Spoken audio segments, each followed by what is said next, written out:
The reason you're unhappy, ladies and gentlemen, is because you are focused on the wrong thing. You're focused on the wrong thing. Now, let me explain this train of thought so that I can synthesize it in a way that you can process it clearly. I was recently in Dubai with about 150 entrepreneurs in my community. I did a little pop-up, a little free meetup. And as I sat there listening to their questions and digesting the information that they were sharing with me, the most common question that I received was, Luke, how do I make $1 million? What are the tips and tricks and secrets in order to get to the next level in my career, in order to get to the next level in my business? Secrets, tips. What the fuck are you talking about, my brother? Tips, secrets to success. You're focused on the wrong thing. You're focused on the $1 million. No wonder you're unhappy. You're focused on that which you cannot control. No wonder you can't achieve anything. You're focused on the wrong thing. Now, there's a verse in the Bible that says, do not be fooled. God cannot be mocked. As a man sows, so shall he also reap.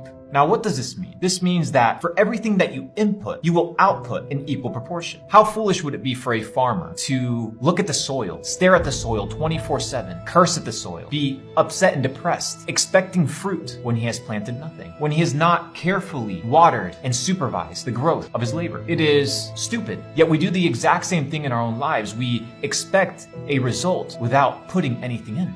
We expect an output that we cannot control, yet that which we can control, which is the input, we do not focus on. My friend, if you want to get to the next level in your career, let me tell you one thing. You must not be focused on the next level of your career. You must be focused on the input, that which you can control. So let me ask you, what can you control today? Well, you can control when you show up. You can control how much you work. You can control the quality of your labor. You can control the quality of your relationships. You can control what you input into your ears, what you input into your mind. But nobody wants to focus on that because it's too laborious. It requires too much patience. My friend, patience is bitter, but its fruit is sweet. So the reason you are unhappy is because you want something that you have not worked for. You want something that you have not earned. And that which you earn will come to you in due time and in due process. But you must be focused on putting in the hours, the energy, the attention, the dedication in order to receive that which you want. You look at the podium and you look at these champions receive trophies and medals and you assume that they just landed there.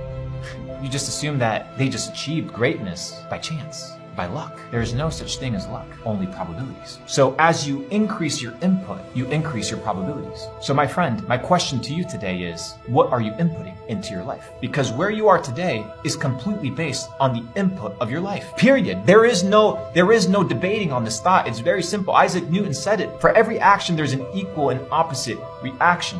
So that which you input, you will receive in equal proportion. It's very straightforward. It is a universal law, and these universal laws are unflexible. They are unbendable. You cannot get past them. The process is the prize. The pursuit of becoming is the prize. Once you achieve that which you wanted to achieve, you will look back at the process and realize that who you became in that season was a lot better than what you achieved. Because we're so easy to desire what others have. We're so easy to daydream as to what we want and what we deserve. But when you can stop living in the future, which you cannot control, it's an elusive construct of reality, a fabric of our imagination, and you sober up to reality and focus on the input of what can you do today, right now, in order to maximize your chances of a future that is beneficial to you. Then, my friend, then and only then will you become happy. Will you become a person that lives in a state of equanimity. So I ask you again, what are you inputting? In your mind, in your ears, through your eyes, through your relationships, through your work,